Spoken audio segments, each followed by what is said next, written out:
साठे यांच्याविषयी काय दोन शब्द सांगणार ते तुम्ही शांतचित्ताने ऐकून घ्यावे अशी माझी नम्र शब्दांची खान महाराष्ट्राची शान शब्दांची खान महाराष्ट्राची शान बहुजनांची आन अण्णाभाऊ साठे यांची लेखणी हाय जगात देखली अण्णाभाऊ साठे यांची लेखणी हाय जगात देखली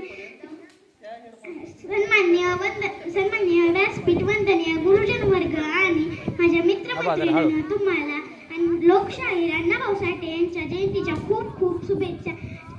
अण्णाभाऊ साठे यांचा जन्म 1 ऑगस्ट 1920 रोजी सांगली जिल्ह्यातील वाटेगाव या गावी झाला. त्यांचे संपूर्ण नाव तुकाराम भाऊराव साठे असे होते. त्यांच्या वडिलांचे नाव भाऊराव असे होते. त्यांच्या आईचे नाव बालूबाई होते. त्यांच्या गरिबी व भेदभावामुळे त्यांना शिक्षण घेता आले नाही. न शिकताही साहित्याच्या प्रचंड